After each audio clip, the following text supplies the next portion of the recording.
9 minutos en Colombia, 4 de la tarde, 29 minutos en Francia. Saludo en París a uno de los escritores colombianos más destacados de los últimos tiempos y meto la cuña, uno de mis favoritos.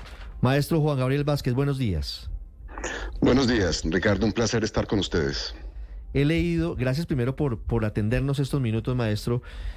Queremos recordar con usted la historia y lo que ha significado para usted la importancia del Premio Nobel de Literatura Mario Vargas Llosa, fallecido en Lima en las últimas horas. Ya se llevaron a cabo las honras fúnebres y nos queda su obra, nos queda su legado. Y veo que usted ha tenido diferentes momentos en su carrera que lo impulsaron y lo inspiraron desde la obra de Vargas Llosa.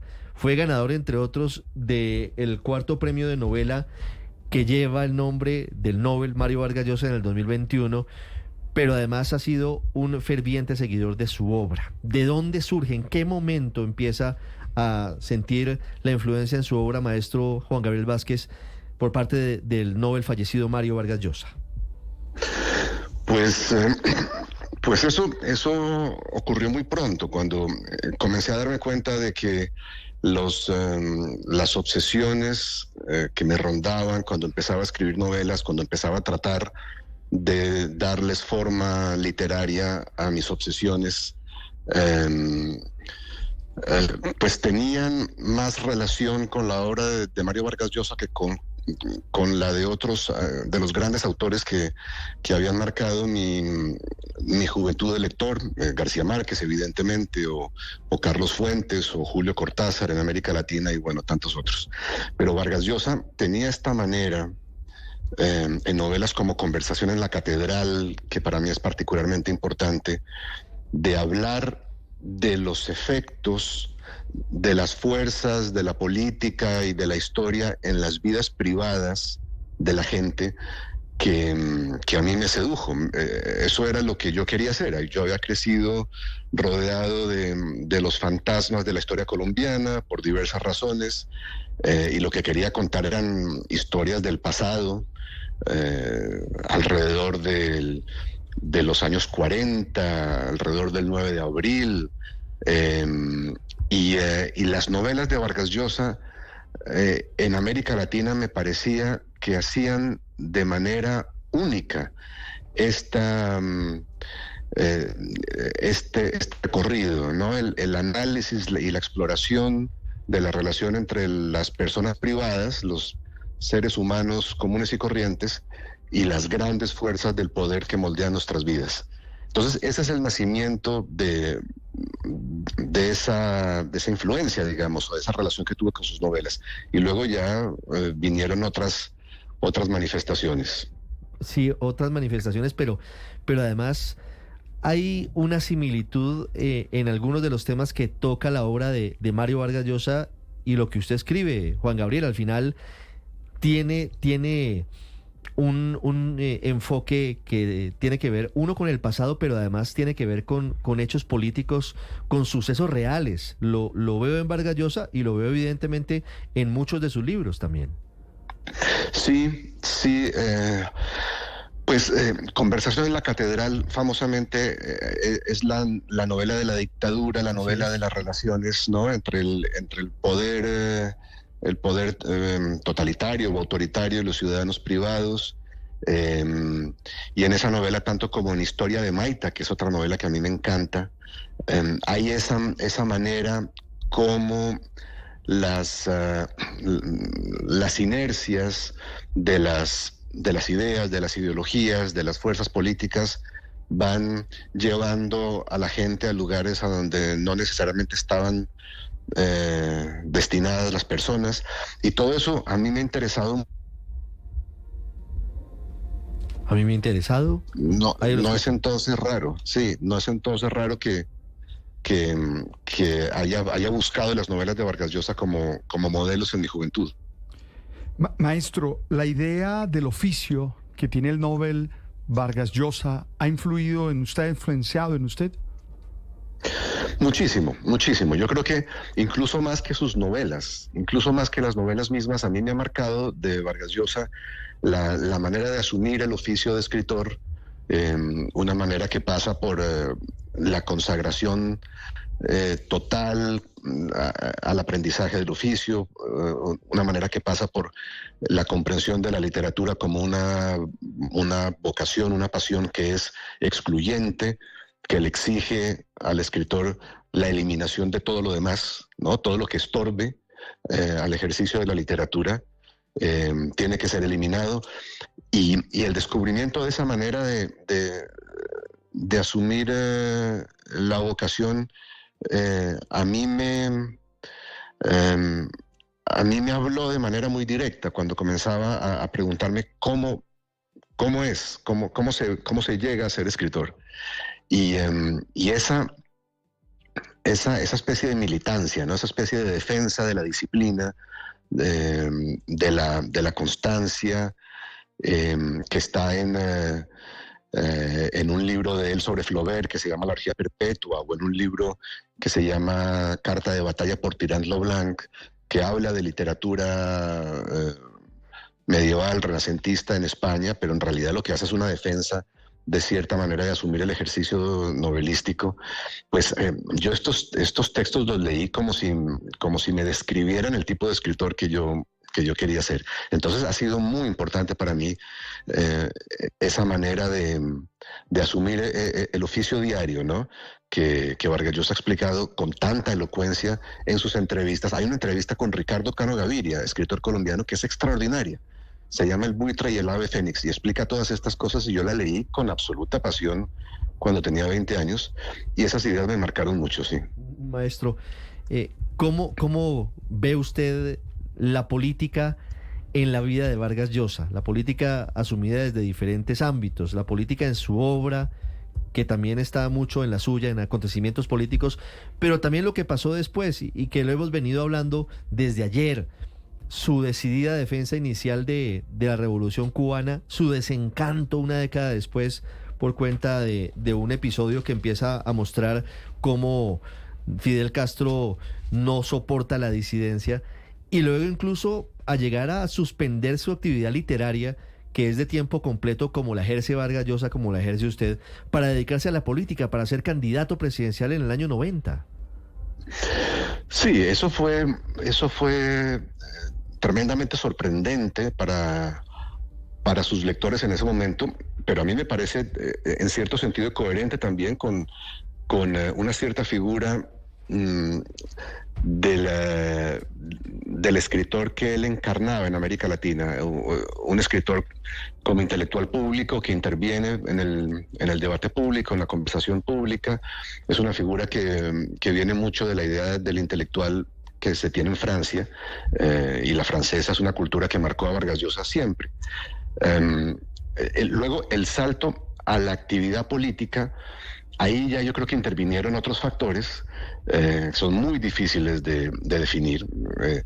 Yo creo que fue un error, yo creo que se equivocó Vargas Llosa al tomar esas decisiones, pero creo también que las circunstancias lo fueron obligando a ello, y no era más que un acto de coherencia seguir ese flujo de circunstancias que lo llevó a presentarse como candidato. Creo que se arrepintió, creo que lo ha considerado siempre un hiato en su verdadera vida, que es la vida de novelista. Y lo que pasa, y lo que es más interesante, es que no hay dos relatos, vamos a decirlo así, dos maneras de hablar del mundo tan opuestas como la política y la novela. La política quiere siempre dar respuestas a los votantes, ¿no? al electorado, dar respuestas, mientras que las novelas lo que buscan es hacer preguntas, interrogar, molestar, incomodar. La política se trata, en cierto sentido, de convencer a la gente de que todo es más sencillo de lo que parece, y además de que el político, el candidato, el que está persiguiendo los votos tiene las soluciones, mientras que la novela es justamente lo contrario. La novela se trata de demostrarle a la gente que todo es mucho más complejo de lo que parece, que todo tiene otra cara, que todo tiene una sombra. Es decir, mientras que la novela abraza y se enamora de la ambigüedad esencial de la vida humana, de la idea de que en la vida humana a veces los conflictos no tienen una respuesta clara. La política es lo contrario, es la ficción de que las cosas son o blancas o negras y que uno tiene la razón y el que no piensa como uno, pues no la tiene. Entonces son dos maneras opuestas de entender el mundo, y a mí nunca dejará de sorprenderme que un novelista tan novelista como era Mario Vargas Llosa haya pasado por la vida electoral. Juan Gabriel, le habla una periodista chilena y a mí me llama mucho la atención lo que está diciendo usted de la incompatibilidad de la vida política y la vida literaria, porque desde Chile a nosotros nos parecería inconcebible separar, por ejemplo, a Pablo Neruda de su poesía, de su opción política.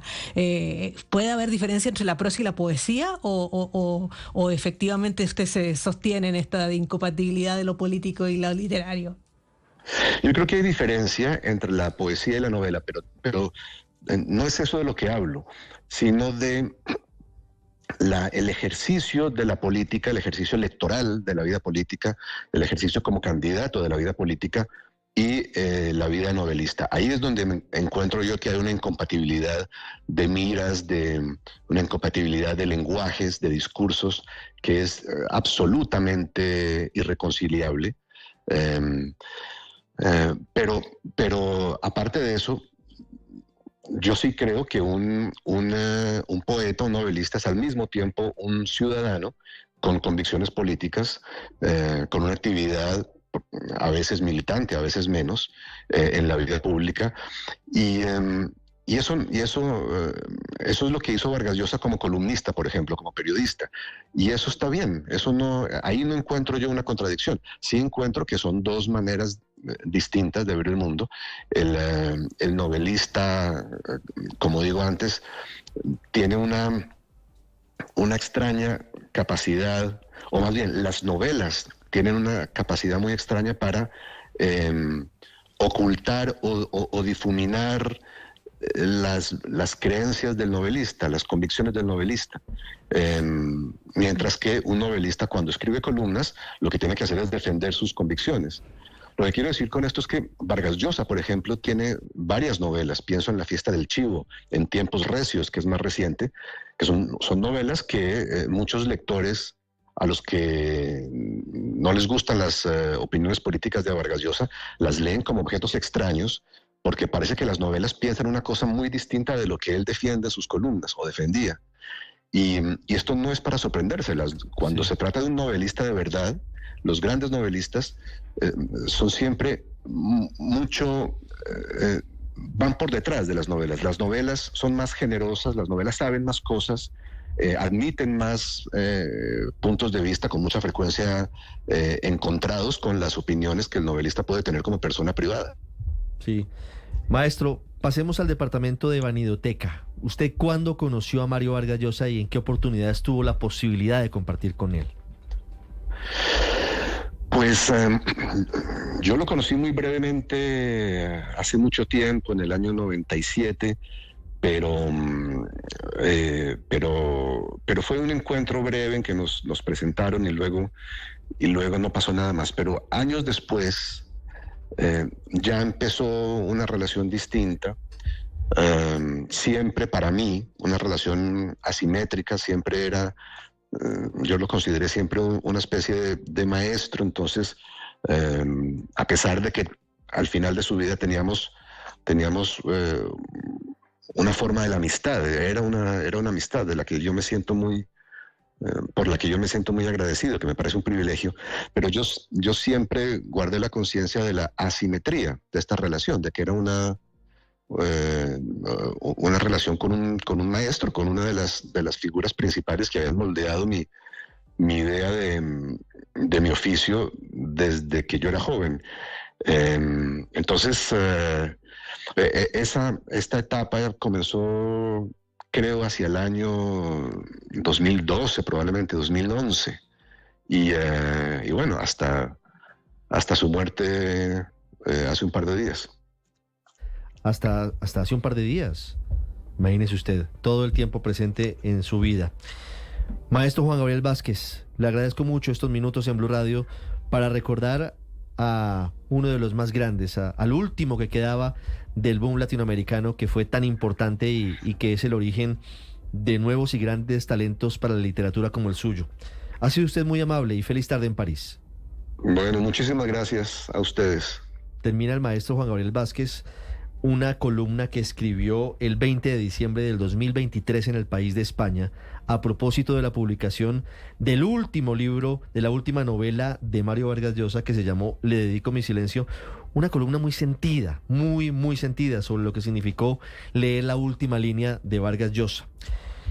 Y decía lo siguiente: muchos novelistas están más presentes que Vargas Llosa en mis novelas, pero es probable que ninguno lo esté más en mi comprensión de lo que hago todos los días. Entenderán ustedes que me haya causado una impresión tan profunda su despedida, y acaso perdonen estas líneas demasiado francas y un punto melancólicas, pero es que el riesgo de la impudicia me parece preferible al de la ingratitud. Héctor.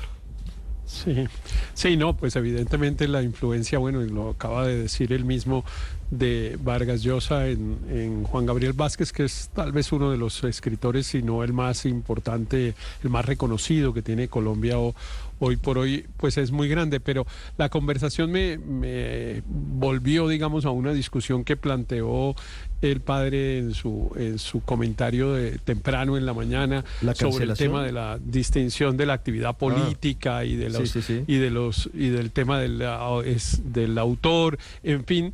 Porque claro que sin duda Vargas Llosa, que lo elogiamos mucho ayer por su enorme capacidad literaria y por semejantes obras que escribió, etcétera, pues claro que desde la perspectiva política fue un hombre muy polémico, y pues bueno, decidió sobre todo al final de sus años ser además un activista, porque iba de país en país promoviendo candidaturas de derecha.